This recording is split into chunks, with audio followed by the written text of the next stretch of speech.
this is Lee Morgan and Dr. Patricia Morgan. Welcome to Spotlight on Mental Health.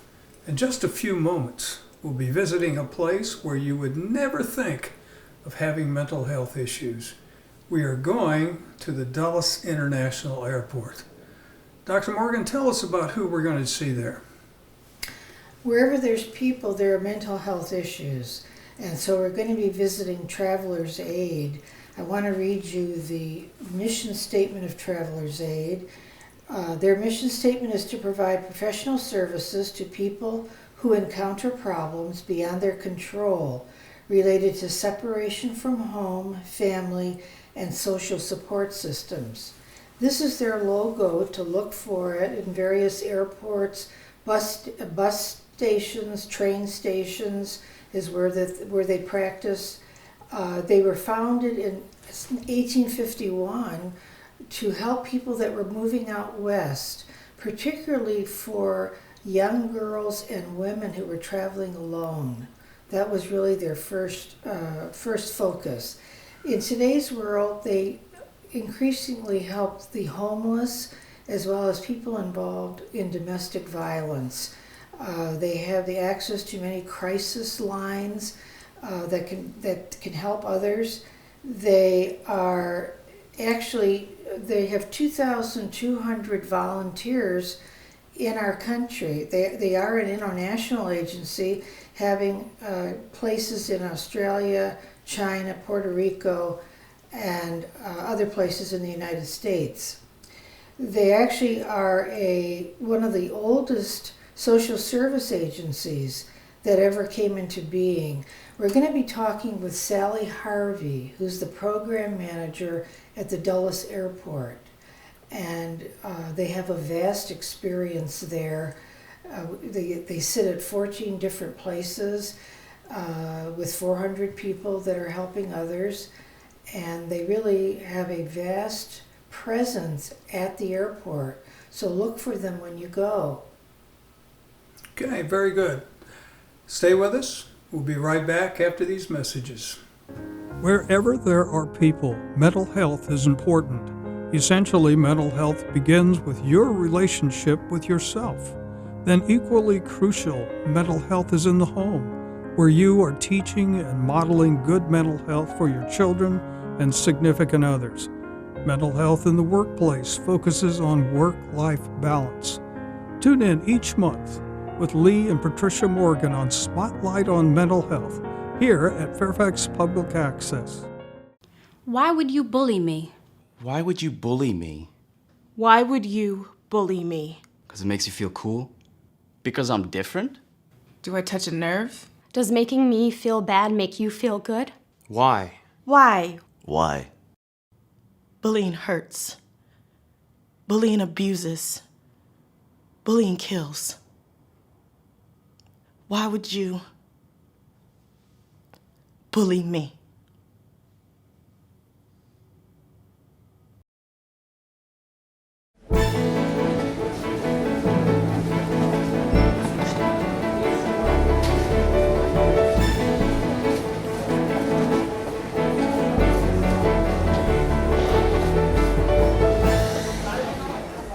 Thank you, Sally Harvey, for being with us. I know that you're the program manager for Travelers Aid here at Dulles Airport, and I'm so happy that you said that we could come and talk with you about the services that your agency provides for the airport. I know you have actually within this building 14 different stations where you have volunteers that are helping people, travelers, with the various issues that come up for them. How many people do you serve annually? Last year we served a little over 3 million, about 3.5 million people. And it could be anywhere from where's my gate to, I'm stranded, my flight was diverted from another location, or since we're international, a lot of international travelers who visit our country who come here without money, are in some cases without anything, and it is due to circumstances out of their control. They've been robbed or whatever. But so we try to help all the populations that come through our door. Sally, I know that everybody was concerned about that travel ban that occurred, and one could only think about the crisis that was happening here at the airport. Could you talk somewhat about that? I think more than anything, because it came down so quickly, there was really no time to plan how to. We just kind of did our jobs, and the airport community really pulled together during that time to make sure that everybody was safe. And everybody was very organized. Even the protesters were extremely organized, and there was a heavy presence, police presence within the airport, not just from our airport police, but the surrounding area and the state. So it was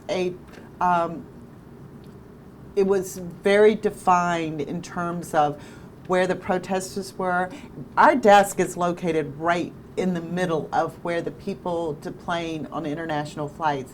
So we had to make sure that our people were very visible and accessible to families and people who were meeting family members on their journey.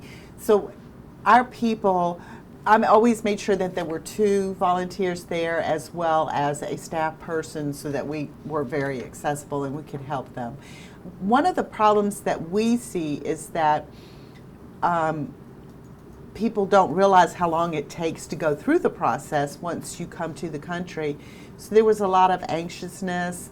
Probably anxiety was a little bit higher because the process took a little bit longer.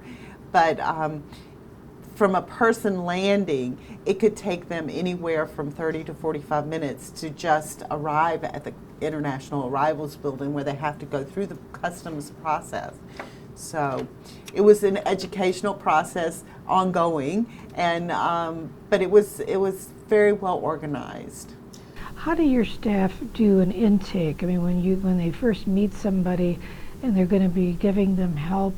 In the airport situation, if we're approached, and when I say we, it could be the volunteers are approached by an individual that has a special need or something, the staff is usually notified, and we run out and you go through the gamut of questions. Tell me your story. What's going on? What brought you here? How can you help? I usually start every conversation with, are you hungry? Because a lot of them have not eaten, and I realized that once you get them fed and they're firing on all cylinders, you're able to communicate with them a little bit more effectively. So that's one of the things. A lot of people are stranded here, or they just end up here. There used to be a program where they could get bus tokens. So they would just come here, and it was like, let's talk about your situation. Tell, where do you live? What are you doing? And a lot of people, oh, I just got a token, so I'm coming here for the day. So we had to make sure that they got back to their shelter or wherever before dark, so that they were safe. And a lot of the shelters close their doors and lock them at sundown. So we had to make sure that person was where they were supposed to be. But we have a social worker on staff. He's stationed at Union Station. So through a phone call, I'm able to say, here's the situation, we need you. And then he does an assessment over the phone. And then through that assessment, he can determine if it is a person he can help. Mm-hmm. What specific issues did you have to meet of people that were part of that? It's usually individuals that are stranded in this area that need to go from here to home. And because we do have discounted bus tickets and that kind of program. If it requires further evaluation, we usually contact our friends at Loudoun County in the Social Services Department, or Fairfax County or something like that, so that they can help us determine and help us find resources for this person. How do you keep track, actually, of that information? The volunteers are required to fill out what we call a count sheet, and they mark, it's kind of manual, but they mark numbers according to how many people they've helped that day.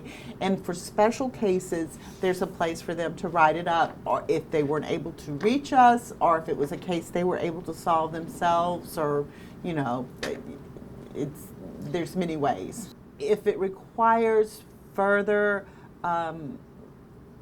evaluation, we usually contact our friends at Loudoun County in the Social Services Department, or Fairfax County or something like that, so that they can help us determine and help us find resources for this person. How do you keep track, all those millions of people that you serve in a year, how do you keep track actually of that information? Right. And the mental community, or those issues, are a really small component of what we do. And the volunteers are required to fill out what we call a count sheet. And, you know, they mark, it's kind of manual, but they mark numbers according to how many people they've helped that day. And for special cases, there's a place for them to write it up, or if they weren't able to reach us, or if it was a case they were able to solve themselves, or, you know, there's many ways. They only have to do that once a day when they're here, just once a day, about who they helped. Numbers, basically. Okay. Do you ever have people that you have a record on because you're used to working with them? We don't have a process. We're in the process of forming a coalition of Travelers Aid, the chaplain and all of his resources, and also the police department, because they're very heavily involved. And the police department has a chaplain. So we're trying to form a coalition of everybody within the airport community that could touch these people's lives in some way, so that we have an open communication, we have a documentation system that we can share with everyone. So right now everybody's kind of disjointed and we do our own thing, and what we're trying to do is get everybody to come together so that we're all under the same umbrella. Probably would do it online, kind of thing, to keep that information would be online. Yeah. So what specific services do you most generally provide for travelers? What we usually do, and so it runs the gamut, and anytime somebody wants information within the airport, how to get to a gate, we do that. But we also provide information about the surrounding area. We're kind of concierge. This is where you need to go. This is how you need to get there. A lot of people come up to us and we want to go to DC. They don't realize how far away we are from downtown DC, so we're able to give them alternative transportation there, and suggestions of how to get there and what to see, and what's in our area locally. A lot of people have long layovers, perhaps not overnight, but long layovers, so we're able to give them that kind of information too. What about bus fare or things like that to help with transportation? Now, we do help people, individuals, get to our social worker, and we have a fund that we've put together for emergencies like that. But typically, that's not why we're here. We don't really, you know, advertise that we can get you to that point, you know. But they need a social worker, and he's the only one that we have on staff. Well, I hear you say information, but are there ever psychotic people that you interface with, and you know, what do you do in a situation like that? Unfortunately, there is, because we are a facility that's open 24 hours a day, 7 days a week. People migrate here, it's warm, and they're friendly faces. And we do have some residents, and as an example of this, there was a woman that we as a staff worked with for several months before we could get her into a shelter that she felt safe. That's the thing. A lot of them don't want to go to shelters anymore, and they are disconnected from their family, or they don't have any family to turn to, or their family, you know, just doesn't know how to cope, and they've had enough. So they come here, and there's a couple in the airport now that we've all talked to, and it's taken many months, but gaining their trust in us that we're working towards now so that we can get them to an alternative site, which could be a shelter or, a center that could really help them. When I looked at your website, there was a lot about homeless. Is that your predominant client, is homeless people? I think they're attracted, especially to the airports. Like I said, it's, the airports themselves are open 24 hours and you can walk through the door any time of day and you can feel that airport energy. It's warm, they have restroom facilities, and so it's just a matter of identifying those people. So we do get a lot of homeless, and we do get domestic violence victims that we're trying to get help.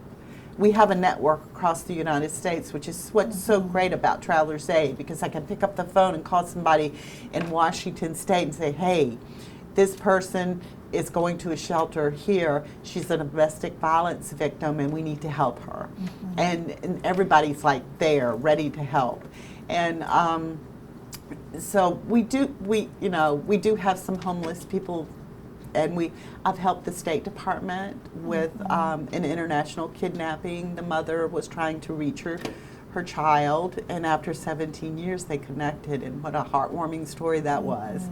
But it's every day's different. I was reading about Dial 211 on your website, Dial 211. What will that, if I dial 211 while I was here, where would that take me? To the international offices, Okay. which are located of Travelers Aid, which are located in Maryland. Right. Now, you said that you were a contractor. Who is your funding for your program? Washington Airports Authority contracts our services for we're customer service and information services within the airport community. We're at this airport. We're also at the other airport, the Reagan Airport, and we also have Union Station. So, but the types of service they've contracted is somebody who can recruit volunteers and staff volunteers and train volunteers. How many volunteers do you have? We're close to 400. Just in Dulles Airport? Yes. Okay. And the ratio of staff to volunteers, what is that? We have 3 full-time staff people. You only have one person at Union Station. Can that one person handle all the things that you call them about? He's really good. Willie's great. Any time of day you can, or any day of the week. I'm on vacation, but he'll help you. He'll go, here's your solution. But as you'll see, in any field that has to do that with people, there's never enough people to take care of the people who need help. But what are specific mental health issues that people have typically that are here? Is it mostly homeless and they may have a mental illness or not, but are there any specific mental health issues that you tend to work with as part of Travelers Aid? That's a really good question, but it's very hard to answer because we don't know, and of course we're not equipped to make any kind of diagnosis of a person that approaches us. But we're finding that most of the homeless, especially the ones who you can't help, have a mental issue that accompanies that situation. And when they come to us, it's, like I said, it could be months before we could even gain the trust of somebody to really accept our help. And that's what we do. The community, the airport community, is very aware of that individual, and as a whole, we look out after that person. So I want to make sure that we kind of do this cohesively in a manner that is beneficial to that person, and we're not duplicating services, and we're actually able to help that person. Because right now, I think our help is not really superficial, but it's making sure that person has something to eat or drink or whatever. And what I want to do is to provide a solution for that person so that they can go forward with their life. And unfortunately, our society as a whole, there's a big gap there. Those people visit hospitals or whatever, and once they gain normalcy, you know, they're discharged and they go out on the street, and so the cycle continues. So they're not getting anywhere. And what I would like to see is us as a community for the airport help these people go from here to something better, you know, to enable their lives. We were hoping to get the minister, but he wasn't able to be with I us. think he just walked by, but Oh. he is a really key player in all of Yes, this. tell us about that, his role. He knows everybody, of course, but we do have a chapel, and we have a very, very active chaplain program. And when I mean chaplain program, it's not just him, but he has a team that works with him. They're there all the time. And but if we've contacted him in terms of Travelers Aid volunteers, have contacted him going to have a homeless person, or this person needs a meal, or they need transportation to get to where they're going, and he's there in a minute. If they're not able to reach us, they know to go to the chaplain, and he's very approachable. And I know that you're trying to get forming a coalition, you mentioned, among mental health providers in the area. Could you talk a little bit about that? That's something that you're wanting to create, and that we could be involved in that process. Yes. What we would like to do, or the way I see it, envision it, is that we have a coalition within the airport that's made up of Travelers Aid, the chaplain, the police department, all those people that touch those lives of the individual that comes through those doors that may have an issue. So we come and have a cohesive plan. This is how we deal with it, and we're all communicated to. The communication lines are open. We've opened a dialogue about this individual so that we're not duplicating services, for one thing, but we're helping that person.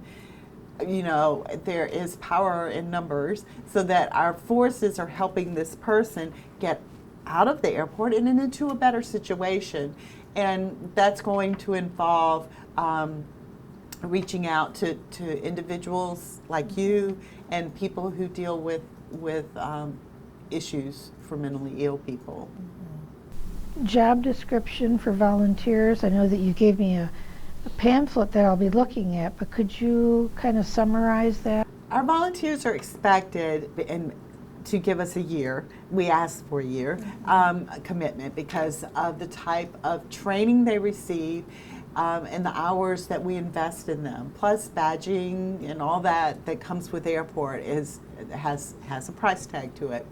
But what we ask them to do is take a permanent shift, and we staff the desks from 7 in the morning till 9 at night, Monday through Friday, and then on the weekend, Saturday and Sunday, we're here 8 to 8.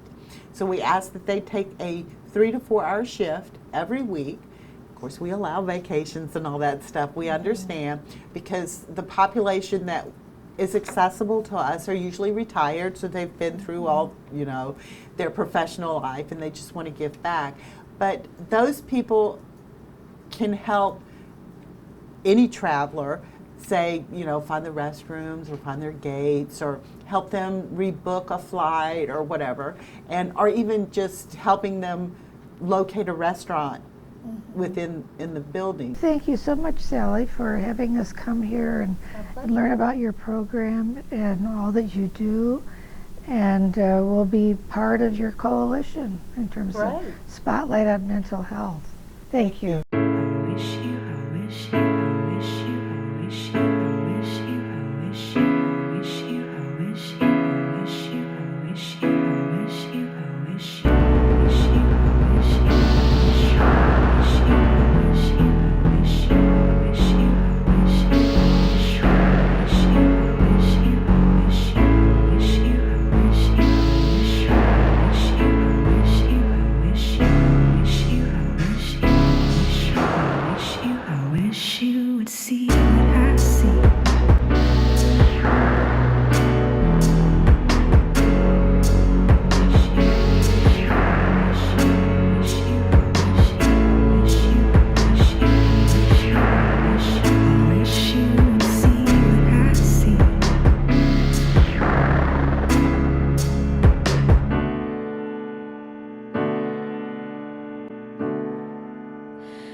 almost there, baby. Do you want to play a game on Mommy's phone? No. I think you will when you see. AT&T reminds you, it can wait.